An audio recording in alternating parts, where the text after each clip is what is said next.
โอกาสต่อจากนี้ไปก็ให้พากันตั้งอกตั้งใจ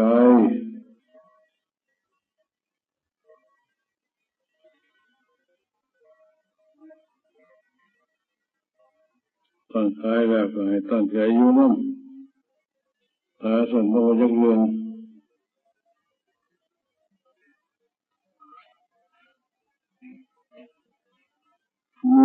เราก็มาได้จักเท่าไรปีแล้วแหละ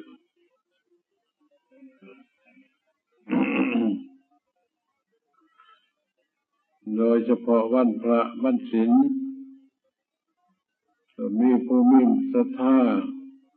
มาศึกษาธรรมะแล้วก็นำไปประพฤติปฏิบัติอยู่ที่บ้านอยู่ที่งานที่การทุกแห่งนั่นแหละแต่ว่าฟังบ่เข้าใจไปประพฤติปฏิบัติมันก็อาจจะบ่ถูกต้อง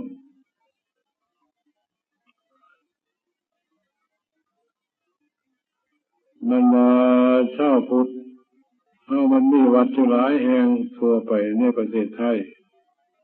แต่ละแห่งเนี่ยก็มาศึกษากันในเข้ามาวันพระวันศีล6-7 วันจะได้มาทีหนึ่งเพราะว่านอกจากนั้นก็มีภารกิจหลายอย่างพวกฆราวาสญาติโยมแม้แต่พระเจ้าประสงค์ก็มีภารกิจคือกันถึงแม้ว่าอยู่ในสถานที่แห่งใดก็ตามเขาก็พยายามตั้งคิดตั้งใจให้รู้อยู่ได้ตัวเจ้าของได้มากที่สุดจริงดีแต่ว่ามีการกระทำอยู่แห่งหนึ่งแต่ความรู้ก็อยู่อีกแห่งหนึ่งแบบนี้ก็เรียกว่าใจมันส่งไปตามสัญญาอารมณ์ให้รู้อยู่ได้จิตใจโดยเฉพาะเพราะใจมันเป็นตัวธรรมชาติรู้ตัวที่ครอบครองดูแลจิตใจก็ได้แก่สติคือความระลึกรู้เอานั่งก็รู้จักว่านั่งนอนก็รู้จักว่านอนในทุกอิริยาบถการทำกิจทำการทำงานทุกอย่างก็ให้รู้จักว่าทำงานแต่ว่าใจแห่งอยู่กับตัวเจ้าของหรืออยู่กับงานนั่นอันนี้ก็เป็นการฝึกหัดอบรมจิตใจขึ้นกันเพราะธรรมดามนุษย์ของเรามีจิตใจเป็นของสำคัญยิ่งผู้มู้อยู่ในตัวของแต่ละท่านแต่ละคนนอกนั้นก็เป็นเครื่องอุปกรณ์เครื่องใช้เนื้อหนังมังสังเอ็นกระดูกอาการ32ธาตุ4ดินน้ำไฟลมก็เรียกว่าเป็นเลื่อนร่างของจิตมันจะต้องมาพึงพิงอาศัยอยู่ในร่างก้อนนี้ก็มาจากแต่เขาสู่ปฏิสนธิมาจากมารดาก็เป่ากันมาจนอายุรวมเลยมาตามหน้าที่ของใครของมันฉะนั้นตัวใหญ่ที่สุดก็คือเรื่องของจิตอย่างเคยบอกสู่กันฟังมาแล้วฉะนั้นผู้ที่ประพฤติปฏิบัติค้นคว้าถึงเรื่องการฝึกหัดอบรมจิตใจให้รู้จักวิธีการหลักการต่างๆเพื่อให้เป็นไปตามนักปราชญ์อาจารย์ซึ่งเพิ่นเคยสอนมาแต่ก่อนก็คือพระพุทธองค์ที่เรียกว่าเป็นพระพุทธเจ้าเป็นเจ้าแห่งความรู้จริงทั้งหลายแหละคือพระพุทธเจ้าของเฮานี่แหละหรือองค์อื่นๆเพิ่นก็ล่วงไปแล้วจักหลายองค์นับบ่ได้หลักการวิธีการนี้เป็นหลักการใหญ่อยู่เหนือโลกเมื่อมันในโลกปัจจุบันโลกวิธีการเพิ่นสอนไว้อย่างนี้ฉะนั้นตัวสำคัญในที่สุดก็ได้แก้จิตใจซึ่งบรรดาพวกเฮาทุกท่านทุกคนที่มาอยู่ร่วมกันไม่ว่าจะมนุษย์ชาติใดภาษาใดก็ตามแล้วฉะนั้นการฝึกหัดอบรมจิตใจจึงว่าเป็นเรื่องใหญ่เรื่องสำคัญยิ่งกว่าชีวิตของเฮาแต่ละคนคันนี้ต้องมีวิธีการหลายอย่างเริ่มแรกซึ่งเพิ่นได้แนวบอกวิธีการมาอย่างบรรดาพวกเขาที่อุตส่าห์มาวัดในวันพระวันศีลอย่างหน่อยที่สุดก็ได้อุตส่าห์มาได้ในคณะวดีคันหนึ่งบางคนก็มาบ่ได้คือกันถึงแม้ว่ามีการมีงานก็ หาเรื่องจนแน่เดี๋ยวก็ร่างกายบ่สมบูรณ์เดี๋ยวว่าเป็นนู่นเป็นนี่เก็บหันปวดนี่หรืองานนั่นงานนี่นาประการผู้ที่เสียสละในภารกิจต่างๆออกมาสู่วัดอย่างนี้ก็นับว่าดีแล้วในขันหมายความว่าเสียสละสิ่งต่างๆสิ่งโลกเขานิยมกันนั้นออกหมดนำตัวของเรามาสู่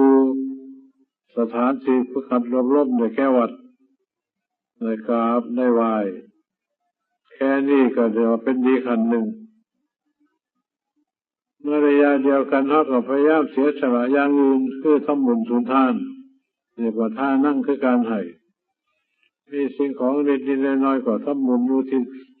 ต่อพระพุทธพระธรรมพระสงฆ์เรียกว่ามอบไปในทางพระพุทธศาสนาอันนี้ก็เป็นปัจจัยส่วนหนึ่งเป็นพื้นฐานที่จะฝึกหัดอบรมคิดใจได้ในทำนองเดียวกันเพราะว่าคิดใจมันครอบไปหมดถ้าหากคิดใจบ่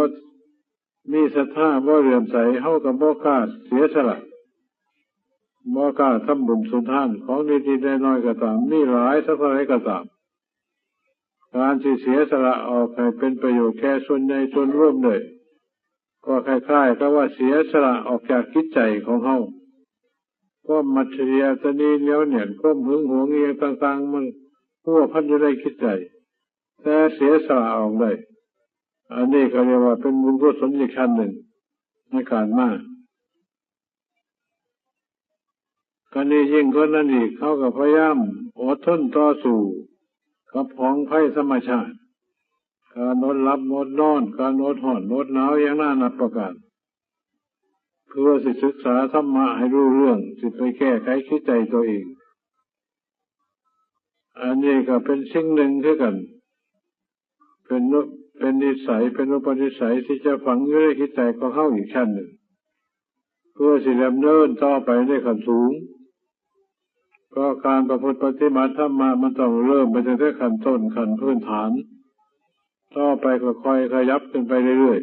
ๆก็ฝึกหัดกายวาจาและคิดใจฝึกหัดใจเนี่ยพูดตามความจริงอย่างที่กล่าวมาแล้วก็นี่ตามหลักการของเพิ่นต้องการอยากให้ คิดใจคือความรู้ของเฮาให้ได้มีกำลังมีความสงบ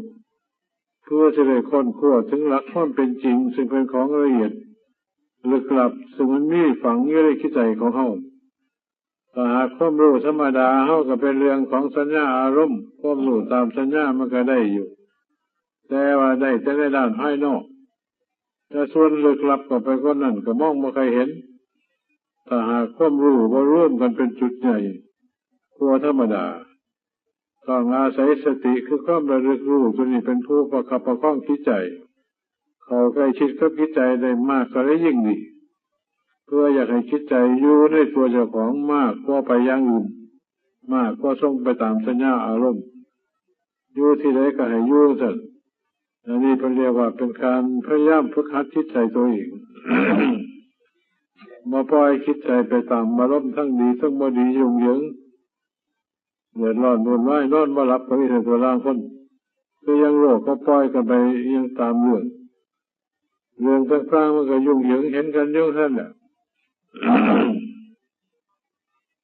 ผู้ใดมีกิจการงานชนิดใดก็ต้องคิดไปในด้านนั้นต้องคิดต้องนึกทั้งกลางค่ำกลางคืนทั้งกลางวัน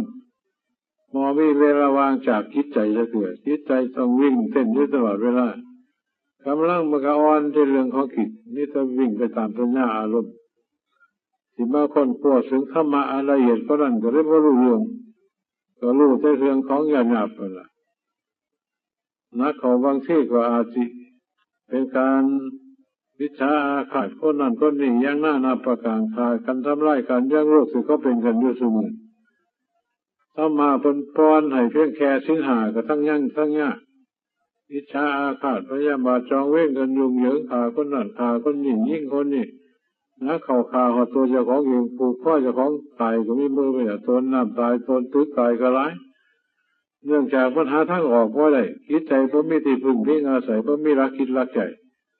อันนี้ก็เห็นกันอยู่ทุกผู้ทุกคนนั่นแหละ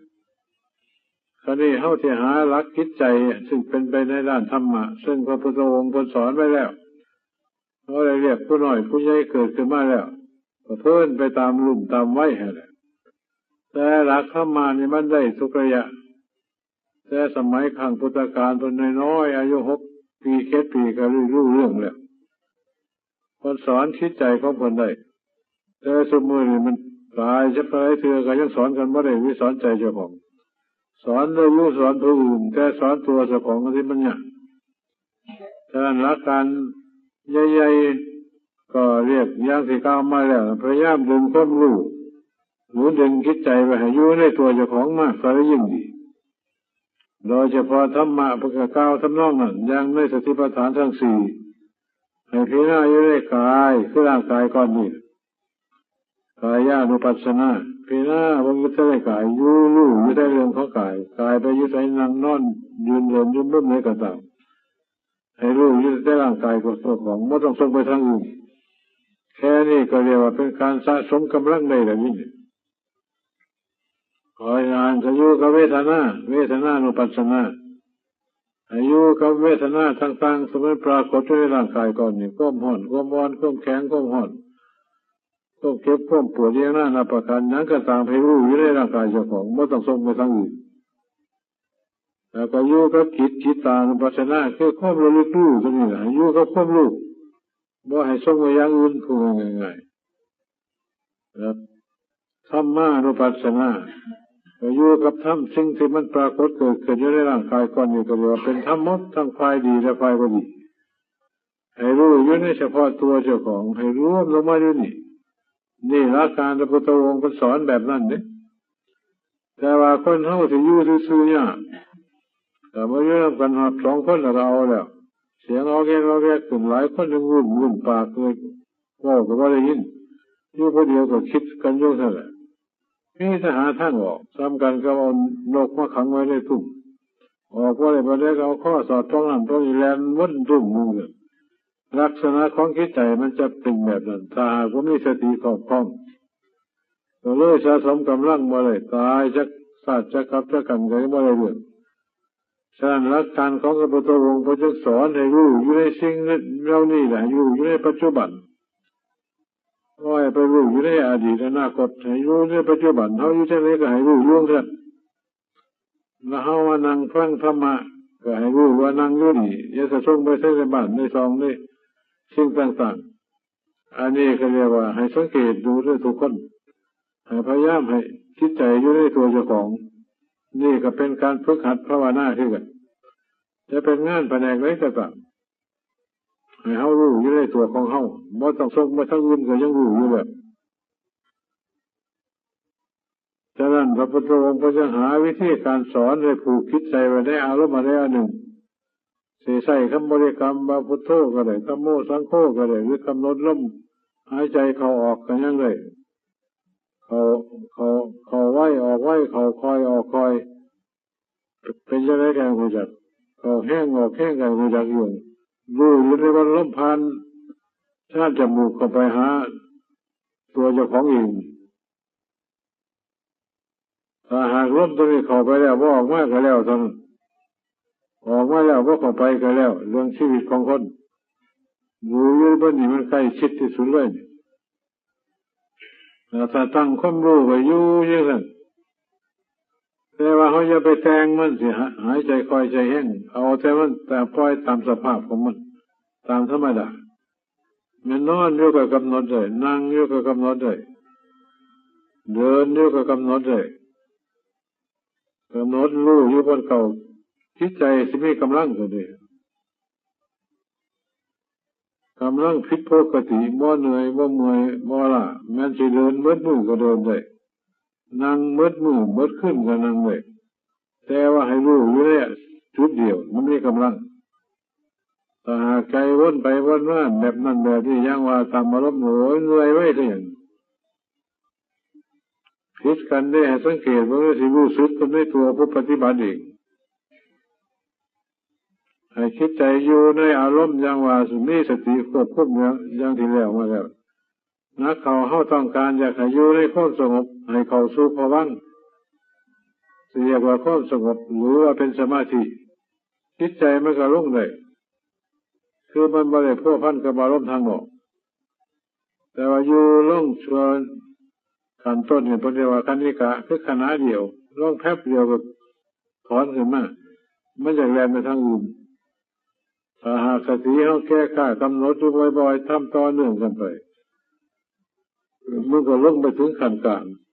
ลงไปนานๆจะคอยถอนขึ้นมาถึงสู่อารมณ์นี่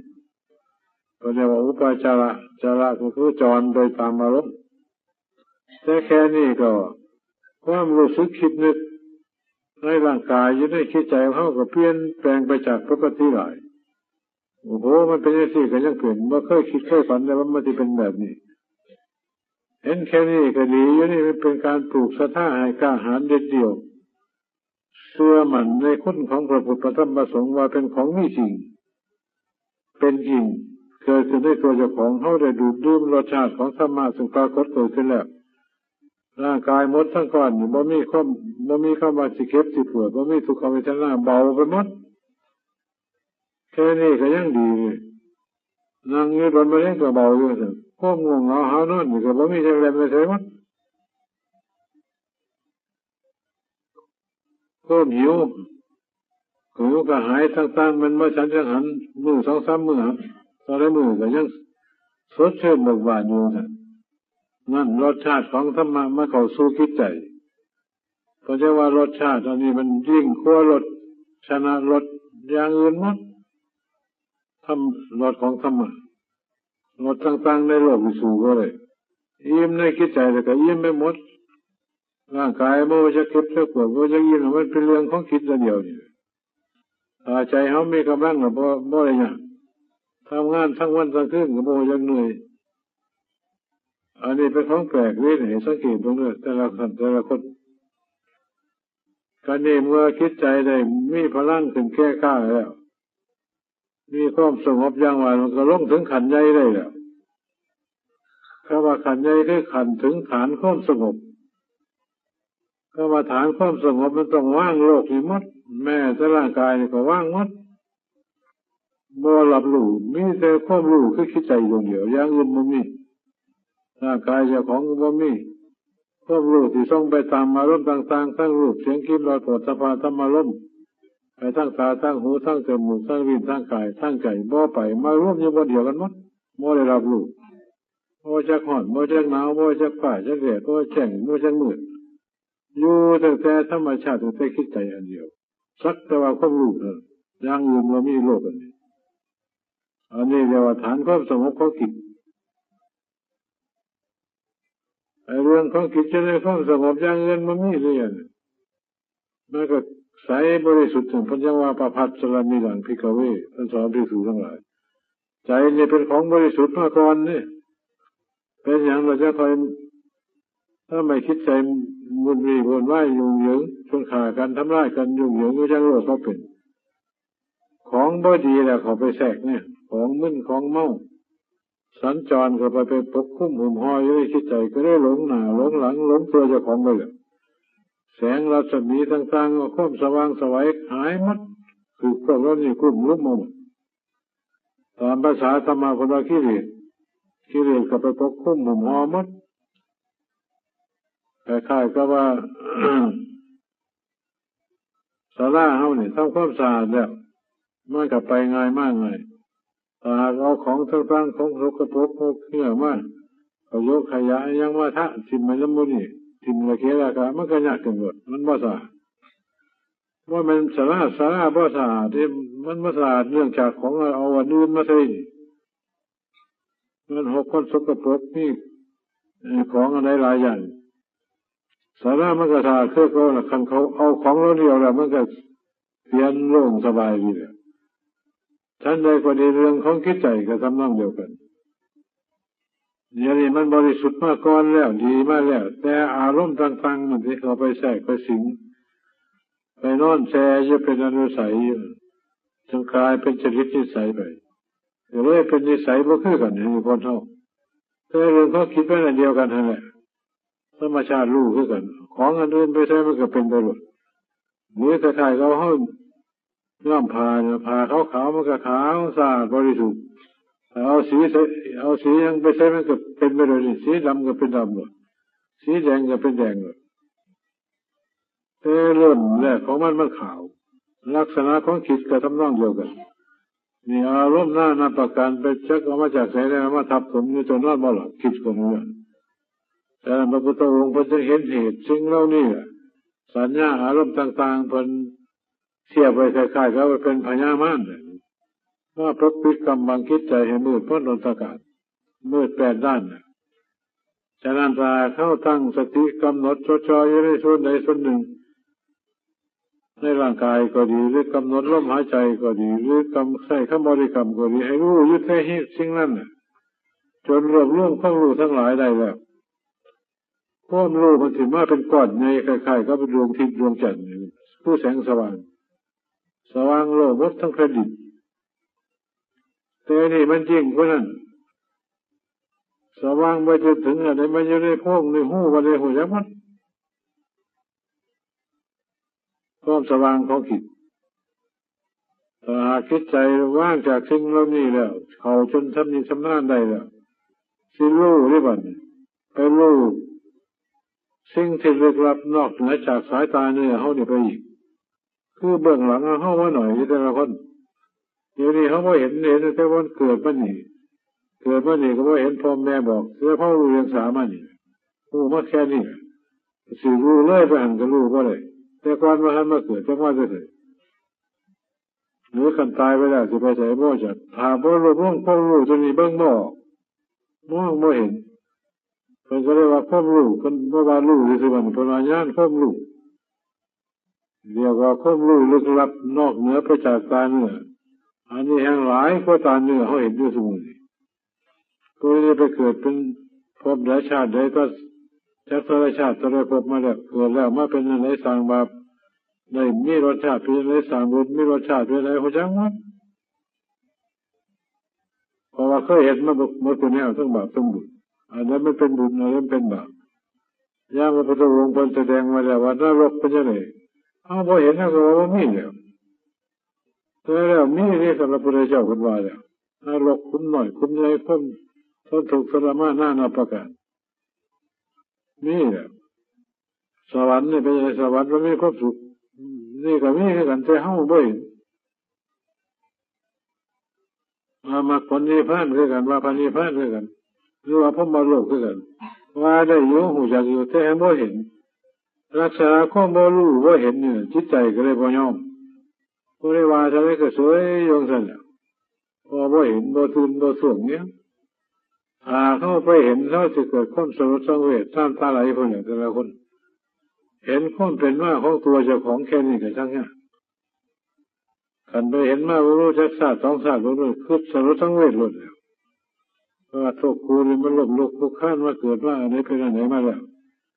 เกิดเป็นนกเป็นหมูเป็นหมาเป็นไก่มาจะใส่ถูกเขาผ่ามาจะใส่ข้างก็เลยหงมาแล้วขันไปเห็นนี่สิร้องมึงแน่เนี่ยคำว่ามันน้ำตาไหลบุญบกรถแตกมันก็สิมาลู่ทำเนี่ยธรรมามุนีมีอยู่นี่มันเป็นของบ่มีเขาบ่เห็นได้แต่ว่าของได้แต่ว่าบ่มีพระพุทธเจ้าเพิ่นก็ไปทะเลเจ้าหงพระอริยเจ้าเพิ่นไปทะเลเจ้าหงเพิ่นไม่เห็นนะมื้อเพิ่นเบื่อเพิ่นเสียสละหมดคุณว่าอย่างนั้นก็สิเอาแต่ใจดวงเดียวนี่แต่เฮาบ่เห็นเฮาก็ได้บ่ตื่นเรื่องมันอันรวมข้องรู้ยังว่านี่มันนี่มันจะเห็นโลกภายในอันนั้นเพิ่นเรียกว่าอันเพิ่นเห็นโลกลับเห็นทางไกลเพิ่นก็ว่าหูทิพตาทิพย์บ่ได้ปฏิบัติไปหรอกภาษาทางโลกว่าจะรู้เรื่องความเป็นมาของเฮาความเป็นอยู่ของเฮาแล้วความสิเป็นไปของชีวิตของเฮานี่สิไปจังได๋มาจังได๋แค่นี้ก็พอได้2-3อย่างนี่ความเป็นมาจากของเชื่อมาจังไรหูจักแต่ พ่อแม่บอกว่านี่แหละเพราะนั้นจักมาจะใส่นะครับอยู่ปัจจุบันจักอยู่นี่ก็อยู่ไปตามโลกก็แล้วมาก็เลยก็เอาไปตามสัญญาอารมณ์ว่าสิไปข้างหน้าบ่จักเรื่องตายแล้วจักว่าจะได้ต้องเลยได้ถ้าให้นำกันเพิ่นอันใดอยู่จังได๋อันใดตายได้ยัง ท ธาตุสี่ตัวนี้มันตายว่าเป็นดินเป็นดินน้ำเป็นน้ำลมเป็นลมไฟเป็นไฟตัวธรรมชาติคือจิตใจตัวนี้ตัวสำคัญตัวมาสิงอยู่ในร่างของเขาเขามาสอนเราตัวนี้แหละฝึกหัดเราตัวนี้แหละตัวที่มีความรู้อยู่นี่ตัวมันหัวจะโกรธหัวจะแค้นหัวจะหนาวหัวจะร้อนอยู่นี่สอนเราตัวนี้แหละพระพุทธเจ้าเพิ่นชี้ลงมาหนีเนี่ยบ่ได้ชี้ไปแห่งอื่นพระไตรปิฎกทั้งหลายแหละก็ออกไปอย่างนี้ถ้ามาว่ามันมีเพียงแค่84,000พระธรรมขันธ์หลายกว่านั้นของละเอียดยิบไปอีกจักเท่าไหร่เพิ่นเทียบไว้ว่าพระพุทธเจ้าแต่ละองค์นี่สิมาบรรยายแต่เรื่องของพระเจ้าองค์หนึ่งนี่สัวกับหนึ่งก็บ่หมดแต่ความเป็นมาในความเป็นหน้าความเป็นอยู่จักรชาติชนบทเรื่องของหยาบมีของพอปานกลางมีของละเอียดก็มีฉะนั้นพระพุทธศาสนาจึงเป็นของเลิศกว่าศาสนาอื่นก็ว่าได้นี่สอนตามหลักธรรมชาติตามหลักความจริงซึ่งมีในตัวของเขาแต่ละคนอยู่แล้วตนบ่ได้สร้างมาจากประเทศนอกเทน่าใส่บ่ได้มีเทวดาอินทร์บ่ได้เสียใหม่อยู่ในตัวเขานี่ก็เขาสิฮู้จักอีกคันเขาเห็นเองรู้เองได้ดื่มรสชาติของธรรมะเรานี่แล้วได้สัมผัสหมดทั้งด้านจิตใจแล้วผู้สิบ่ลงบ่มีหรอกผู้สิบ่ยอมบ่มีไม่ใช่ดื้อบ่ได้ก็ตามแม้แต่อังคุริมานเนี่ยพอทำมาเกิดผู้คนยอมหมดขาคนมาแล้วเป็นพันจะก็เลยติดชาติมาแล้วคนเท่าคือกันถ้าหากว่าคิดใจได้รู้เห็นความเป็นจริงแล้วมันจะไม่ความจริงไปเลยก็ถามว่าถึงจริงมันก็ว่าถึงจริงอยู่เลยถ้าลงถึงความจริงมาเห็นไปใช้ไม่ได้หรอกอยู่แค่นั้นใจมันก็เห็นความจริงแล้วมันก็ยอมทั้งนั้นนี่มันไม่เห็นความจริงมันไม่ได้ว่าเปล่าว่าได้อยู่ธรรมะแต่ใจบ่ยอมเห็นบ่ยอมรู้บ่ยอมรับรู้ทั้งนั้นเมื่อว่าแต่ของท่านในของท่านคันได้เห็นได้อย่างนี้อย่างลักษณะนี้ก็ทำนองเดียวกันว่าโอ้เพราะคนมาปฏิบัติอยู่ได้มันก็เนื่องจากเห็นสิ่งเหล่านี้สิ่งที่เขาถืออยู่นี่หรือเขายึดหมายอยู่ตามวิสัยของโลกหรือของมันเป็นเรื่องขี้ปฏิวเรานิดเดียวถ้าเข้าไปเห็นส่วนนั้นแล้วของลึกลับดีละเอียดนิ่มนวลสดชื่นเบิกบานก็จะหลายเท่าไหร่นี่เรียกว่าเป็นผู้ได้ดื่มรสของธรรมะตาผู้ได้ไปเห็นได้จังนั้นฉะนั้นการประพฤติปฏิบัติธรรมะนั่งสมาธิภาวนาเนี่ยเขาวัดเขาได้เห็นบ่ดุมเลยแต่ว่าหาผู้ใดที่พิเศษจะคนกระทั่งเนี่ยหรือมันเป็นน้ำผู้บอกผู้สอนกันมาจากหรือมันเป็นน้ำผู้เฮ็ดกันมาจากอยากให้รู้เห็นตามความเป็นจริงซึ่งมันเกิดขึ้นในจิตใจของเขาบอกว่าบวชอยู่นี่ก็หลายหมื่นคนอะไรนี่ก็ได้บวชกับบวชเพราะเป็นประเพณีเพราะเป็นพิธีทั้งนี้บ่เอาจริงเอาจังเพื่อจะให้รู้เห็นถึงเรื่องภายในเรื่องของมือมันสิรู้ลึกลับเพราะปัญญาแต่หากเรื่องมือประพฤติปฏิบัติกันจริงจังพวกที่มาฟังกับฟังพออยู่น้ำกันได้เท่านั้นเพราะว่าพ่อกันสิแดนกัดกันก็จะงูยังอื่นเสียวคุณธรรมบรรพิเศษอันลึกลับซึ่งพระพุทธเจ้าพระเจ้าคนสอนไว้แล้วสอนได้หมดในพระไตรปิฎกแต่ผู้ใดเสียวมาใช้ได้เอาพระไตรปิฎกมีวัดกุวัดกุว่ากุบ้านเกือบกุบ้านตัวเมืองประเทศกันอยู่ทุกวันเวลาทั้งวันพาวันสิเทศทั้งวิทยุกับวันสมุนแต่ละก็ฟังไปแค่แล้วถ้าเปิดวิทยุแห่งว่าอยากฟังเปิดไปทั้งวันมาก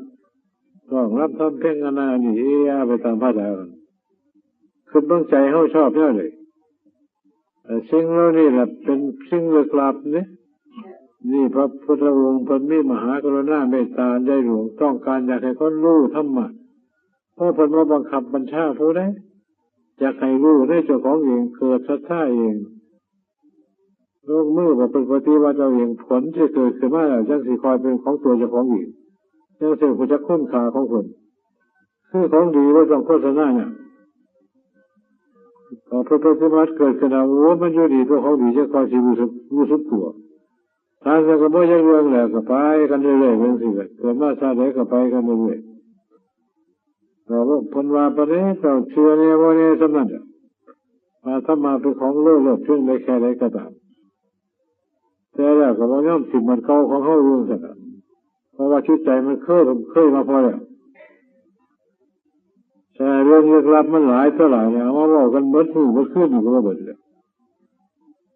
แต่ว่าแต่ผู้เดินคิดใจไว้ทางนอกก็บอกก็จะเรื่องทางนอกกันแบบ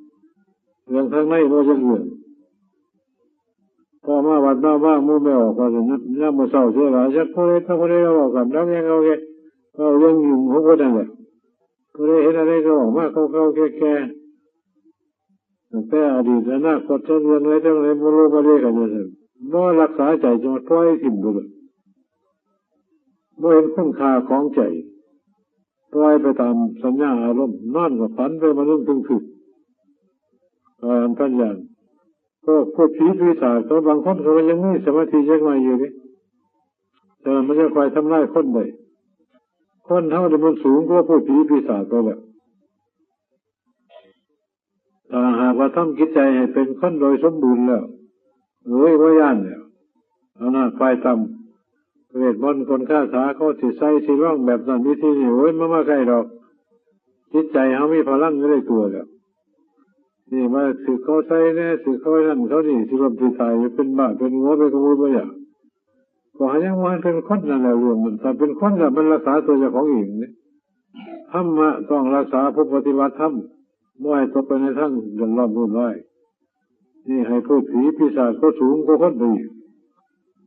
ก็ยังว่าผีปอบมาทั้งแล้วก็ไปโดนปนั่นเดี๋ยวผีให้ผีหน้าผีสมบัติผีมีแต่เนี่ยสิเข็ดสิขวงวัดถ้ารักษาคิดใจมีธรรมะเป็นเครื่องอยู่แล้วของพวกนั้นมันของเล็กน้อยหรอกมันมีคุณค่าอย่างหรอกผีเสียหายประเดี๋ยวของเรานี่มันต้องเชื่อมันอยู่ในจิตใจของเขาเนี่ยว่ามันสิมันมีเครื่องมือมันต้องมีเครื่องมือในจิตใจมีกำลังของใจอันนี้ก็ไม่ได้สักเกียงสักหัวเมื่อจานเมื่อเขาว่าพี่หลอกเพียงกระยานได้ไหมก็แสดงว่าไม่รักจิตรักใจว่ามีกำลังฉะนั้นต้องมาฝึกหัดจิตใจตามแบบของพระพุทธศาสนาซึ่งพระพุทธเจ้าพ้นปฏิบัติไปแล้วหลายล้านหลายกว่าดวงแล้วแต่เขาถือว่าเชื่อดูสิมั้งผมบอกเขาล่องเหตุตรงนั้นนี่พากันมาฝึกหัดรัดแปลงให้มันเป็นให้มันรู้ในพึงผ้าอาศัยใจเห็นไหมร่างกายไม่ได้พึงผ้ามันอะไรหรอกถึงระยะขันบนล้มแล้วเท่านั้นใจมันก็ไปเข้าใจเท่านั้นในคุณงามความดีอะไรก็หอบไปน้ำเลือดเป็นนิสัยเป็นอุปนิสัยเป็นวาสนาเป็นบารมีไปแล้วแนวรุ่นเนี่ยก็มาเข้าว่าชิมมัดเห็นน้อยเห็นได้ปัจจัยมีหลายล้านหลายขวดแต่ละก็มอบไปกับแผ่นดินนี่เพราะเป็นวัตถุของโลกทั้งนั้นเขาไม่ใช่หรอกนะมึงแต่ว่าเขาจำเป็นต้องเห็นต้องทำเพราะมีร่างกายก็มาเรื่องร่างกายก่อนนี่เรื่องเพื่ออย่างเพื่อเสียมาเพื่อคัดเราคิดใจดวงนี้เพราะมันถือเพื่อเสียร่างกายเสียไปอย่างเอาไปว่าได้หรอกของโลกกันนี่ดินก็เป็นดินน้ำเป็นน้ำลมเป็นลมไฟเป็นไฟส่วนมาโดนทะเลกินไม้ทะเลแห้งจ้อยแห้งมันก็กูเลยว่าใหญ่ขึ้นซ้ำสั่งมันไม่หรอกร่างกายก่อนมันก็อยู่ตามสภาพของเขาแต่เรื่องคิดใจนี่มันใหญ่เป็นนี่มีธรรมะต้องมาเรื่องคิดใจเป็นตัวสำคัญมูลเหตุก็เป็นพิธีก็เห็นเมื่อกันย่างพระพุทธองค์เป็นบัญญัติธรรมวินัยไว้เพิ่นบ่ให้ยุ่งบันไดเรื่องของเราการคบการฉันเพื่อให้กินหน่อยได้แห่งดีนอนก็นอนหน่อยกินหน่อยแต่การภาวนาให้หนักให้เห็นหลายผู้เห็นโทษมันแล้วบนโยบยังเพิ่นก็บ่ได้เกี่ยวข้องกับกุฏิศาลาอย่างดอกเพิ่นได้พูนไปอยู่ห่มไม้โพกไม้เงื่อมเขาทำบ่ได้พุ่นเพิ่นไล่อยากให้ไปทุกข์ไปยากซะก่อนเพื่ออยากให้รู้สึกตัวการทุกข์กันยากที่เขาจะไปเพิ่งอันนี้เดี๋ยวนี้เขาก็เพิ่งแต่ร่างกายเพิ่งแต่วัตถุภายนอกถ้าว่ามีธรรมะเป็นเครื่องยึดที่ไปเพิ่งให้อีกร่างกายนี่มันไปแล้วต้องเอาธรรมะนี่ให้มันปรากฏเกิดขึ้นกับจิตใจมันเป็นหลักคิดหลักใจอันให้คิดไปถึงหม่องนี้ผู้ใดก็ได้เข เขาก็อยู่ได้ยี่หรอกอยู่ได้ยังสิแต่ว่าอยู่ไปหอดแคมมดอายุหันแหละแต่บนสิได้ไปใส่ข้างหน้ามันมีอะไรก็ได้เลยนี่ต้องงานมันนี่แต่คนแต่ว่าทั้งนอกเขาก็เฮ็ดไปที่เขาหันแหละเฮ็ดเพื่อมู่เพื่อคณะเพื่อส่วนใหญ่ส่วนรวมให้เขาจะเลยใส่ผู้เกิดไม่ใหญ่รุ่นแต่เขาก็ถือใส่ถ้าเขาใส่แล้วหันแหละมันไปแล้วก็แล้วเท่านั้นแต่ต้องไปใส่ของเขาอีกมันมีงานส่วนตัวกับงานส่วนรวมอันนี้มันแยกกันมาเลยต้องทำไปตามกำลังไผมันไผมีกำลังวางซ่าแค่ไหนไผมีสติปัญญาแค่ไหนก็ช่วยเหลือหมู่คณะหลายๆอย่างพระพุทธองค์ก็ช่วยหลายช่วยในด้านจิตใจในด้านบรรลุเพิ่นก็ซอยคือกันคืออยากให้เขาเจ้าได้ทำบุญทำทานมันเห็นว่าได้ก็เพราะได้ทานจังหน่อยเท่านั้นนี่รักใหญ่ๆมันนี่เว้าย่อๆให้ฟังเพื่อให้พวกเขาได้น้อมมันไปค้นไปคิดไปพิจารณาเบิ่งว่าควรติดตั้งตัวไว้ในมุมไหนแก่ไหนเกิดขึ้นมาในชาติหนึ่งซึ่งเป็นมนุษย์ได้นับถือพุทธศาสนาแล้วเขาจะเอาแค่ไหนขนาดไหนให้ตัดสินใจไว้จะเอาแบบไหนวิธีอายุสังขารก็จะเขาเห็นกันมุ่นนั่นแหละอันไหนก็ซ้ำโลกนี่ผู้เกิดมาก่อนเห็นเราเนี่ยที่เอาไปข้างหน้ามันอยู่บนมุมไหนแค่ไหนมองไม่เห็นนี่อย่างมืดมันตอนตะการพระเจ้าว่ามืดแต่ด้านอันเห็นจังน้อยนึงก็สิมันอยู่ได้ไผก็ได้นี่ละแนะนำมาเพราะเป็นแนวทางขอให้ทุกท่านจงพิจารณาเอาต่อแต่ละไปสิครับความสุขความเจริญเอาละ